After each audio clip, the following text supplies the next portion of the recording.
Welcome to the Gyms Podcast. I'm your host, Joel Kleber, and this podcast is designed to share stories of our franchisees, franchisors, Jim himself, and other members of the Gyms family that we think you might find interesting. If you are researching our brand, we've got a previous back catalogue. There's so many great episodes that you can find online. And if you do like what you hear, please make sure you leave us a thumbs up on YouTube if you're watching, or online as well. We really do appreciate the support. Without further ado, here's today's episode. So Bradley, thank you for joining us for the Gyms Podcast, and you're one of the winners of our Accor voucher. And do you want to tell us first of why you were nominated for the Accor voucher? Why did you nominate yourself? Basically, I think we do a great job up here. Yeah, I just thought we got 25 five-star awards, and we're just up to about 21, 22 Google reviews. So I thought that was worth mentioning. It's just under 50, which is good, and that's worth mentioning. So you only just started with us in 2022. So what were you doing prior to Gyms Cleaning? I used to work in sales, mainly dealing with schools and stationery. Which is a great background for gyms because, as you would know, a lot of it's sales. It's not the work itself. It's more sales and dealing with customers. Yes, that's right. And yeah, I had a lot of leads, personal contacts through the schools and things like that, yeah. Now, how did you find the training when you're coming down from sunny Queensland down to cold Melbourne? How was the training experience for you? Well, actually, it was pretty good weather when we went down there. Yeah, we got lucky. Some good weather. There was a couple of nights where days where it rained, and mornings and evenings were a bit cool. But yeah, I don't mind the cold. We lived in Victoria for 15 years. That's great. And how did you find the training experience overall, coming from your background, coming down? It's a big step to come down to Melbourne to do it. So how did you find the training experience? Yeah, no, it was good.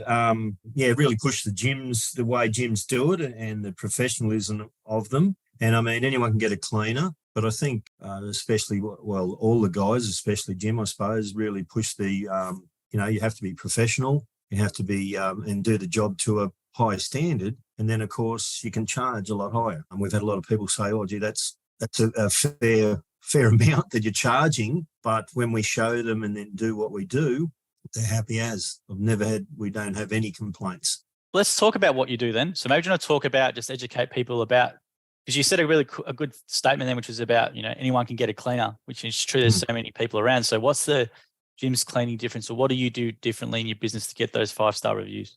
Well, one, like through the training, as soon as we get a lead or someone grabs us in the street and that, we tell them we'll come down and we'll do a quote for them straight away. You don't leave it for days or whatever like that. Then when you get there, you got your uniform on, obviously, so you look professional that way. Then you go and do the quote. You mention little things that you do, like they say, oh, my last cleaner used to charge me so much an hour and all this sort of thing. And then you look in like the shower drain, and most times you can take the grate off, and there's all hair and gunk and everything. So those cleaners that are charging like $30 an hour or whatever, they just wipe over. Things. They don't clean all that sort of thing. So that's something different that I know all the gyms up here do. I'm talking Sunshine Coast, obviously. They all do that they don't just wipe over things, they clean things. And we use eco-friendly, chemicals and things like that. And also, look, one thing I've done from day one, it's nothing big, but on the way out, I get the blower and blow the front entrance and a little bit down the driveway just to get everything out. People are going to walk that in, so you then got to clean the floor. So if we make that a little bit tidier, it's just an added extra. It takes me 2 minutes, and they appreciate it, especially when you're around leafy areas and things like that. Yeah. I've never heard of anyone doing that in my 12 years at gyms for cleaning. So you've got a blower and you do, that's a nice little 1% extra that I've never heard anyone do, but obviously they would definitely notice it when they're walking into their home. Yeah, well, that's was just my signature thing. I just thought it's so easy. It takes a minute or two, and it's just something extra. Yeah. That's fantastic. And you did mention the eco-friendly products, and that's something which people need to be conscious of now, is that I think they're enzyme-based cleaning products, aren't they? They're all natural, and there's no nasty chemicals or fumes. And I think with people becoming more health conscious, especially if you've got young kids or pets or stuff running around on the floor, that the products that are in the home getting used, if they're not bio, the ones you use can be very toxic and could be quite harmful. Yeah, that's right. I mean, you can buy some cheaper stuff, I must admit, but of course it's not friendly. And most people nowadays want that. They want the eco-friendly stuff, and And then there's other things with septic tanks and things like that up, in the hinterlands and that. So we've got to use them as well. Yeah. And how have you found your business overall, coming from your career to running a business? How's it been? Yeah. Has it been a few ups and Well, downs, it or was have you found it good. pretty easy? Or Yeah, it was good. At the start, obviously, we were getting leads through gyms and leads from contacts I had. We took on every job, and probably underquoted price-wise because we just wanted to build up and get a clientele. And that happened in 2 or 3 months. We have the pay-as-you-go thing, which in cleaning is about $1,500 a month, but we never even looked like using that and never had to use it. Because after a couple of months, we were pulling in at least that, if not more. And how big's your business currently? Is it just you working, or you got a team with you? Or no, so it was me and my wife started doing it, and now we've got 2 contractors that help us out. They're not full time. They're probably working 25 hours a week with us, but we planned it that way. There's plenty more work out there. Like there's a lot of unserviced jobs that we see every day, and we could pick up a lot more of those, and they could get more hours. But we're happy with what we're doing. We do 4 days a week, 5 hours a day, maybe. Yeah. Really? Well, that was the whole idea of it. I was working in sales and I was doing 50, 60 hours a week. The more money I made, the more money the boss made, but for the company, but I didn't make much more. So at least now it's our business. And if we want to make $5,000 a week, we can, and work, we can work 60 hours a week if we want to. There's plenty of work there. But the whole idea of getting into this was to work 4 days a week and our hours that we want to work. That's fantastic. And we still make good money. That's fantastic to hear. I love hearing that. So you came in with the intention to make it, because some people just want to take everything and grow, but you've come into with the intention to make it a lifestyle business to get to that income level where you were previously, but not have that 60-hour week. So are you happy with what you're making at the moment as well? Yeah, we're bringing in as much as I was, and my wife was doing a part-time job as well. We're bringing in as much as that and working at least half the hours. Yeah. And how do you find your overall well-being and sort of mental health? Is it just low on the list ever completely? Yeah. Mentally, it's much better. It's hard work. It's not easy.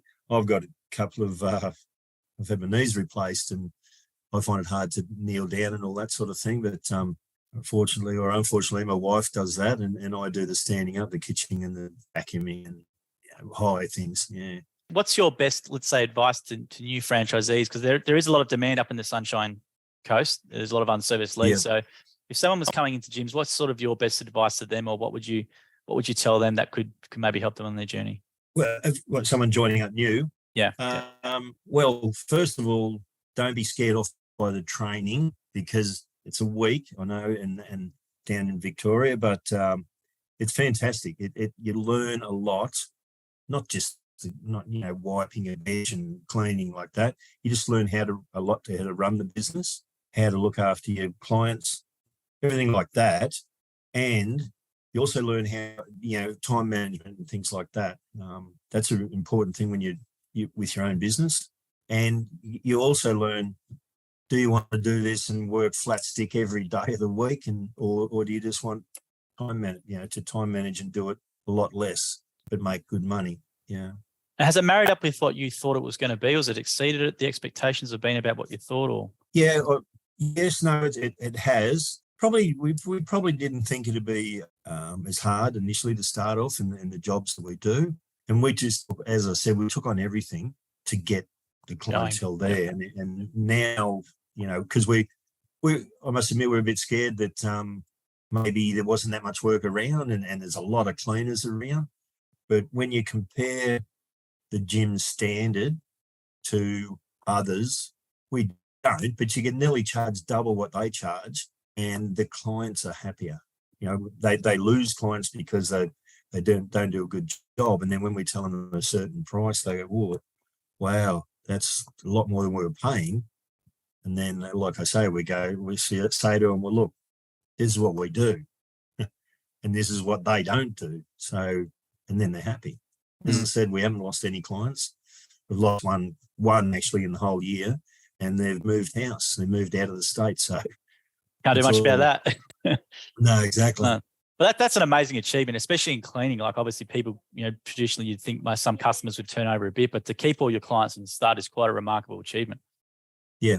We've had 3 people move and they said, "Oh, can you do my area?" You know what I mean? They've moved out of Sippy Downs where we're at. And I said, "Yes, I can," because it's, even though you're maybe in another franchisee's area, but you're my customer. Yep. Yeah. You're my client. So yeah, so we've had 3 like that. And they said, "Oh, that's fantastic. Like when we move in, give us a couple of weeks and then we'll get you in." And they have. Being a former Victorian, what's the biggest difference besides the weather from moving from Victoria up to where you're on the Sunshine Coast? Well, I'm actually a Queenslander. My wife's Queensland, a Victorian. So we moved down, boyfriend and girlfriend, lived down there for about 18 years in Shepparton. Tell you what, Shepparton's hotter than the Sunshine Coast. It can be. Very true, and colder, yeah. So, yeah, I don't mind. I didn't mind the weather, but, like it's 26 one day and perfect the next up here. Absolutely. It's a great opportunity for Victorians if they want to escape the cold, because there's a lot of unserviced work up there. In the Sunshine Coast, we desperately need more people in all divisions up there. So yeah, definitely. Yeah. So I mean, if anyone was thinking of moving up here and getting into a gyms, yeah, by all means I'd recommend it. Yeah, for sure. Well, Brad, thank you very much for your time. So this is the Accor voucher which we're going to give to you, which is basically 2. It's a silver membership which gives you 2 free nights at any one of their hotels. There's thousands of them. It's not just in Australia, it's in Australasia and Asia as well. And you get 50% of your dining bill, and there should be a lot of good joints up near where you are, where you can use it. So we'll get this to you after the interview. And once again, thank you very much for being a star franchisee. It's great to hear such a good story of what your lifestyle business was. It's a fantastic thing that you've been able to achieve that, and well done on your success. And thank you very much for your time today. We appreciate it. No worries. Thank you. Thanks, Brad. Okay, bye. See you, mate. Thank you for listening to the episode of the Gyms podcast. If you want to learn more about the Gyms Group, head to gyms.net or call us on 131 546 Australia or 0800 454 654 New Zealand. And if you did like the episode as well, please make sure you leave a review or a comment or a thumbs up or a comment on the video as well. We appreciate your support. And until next episode, we hope you have a great week.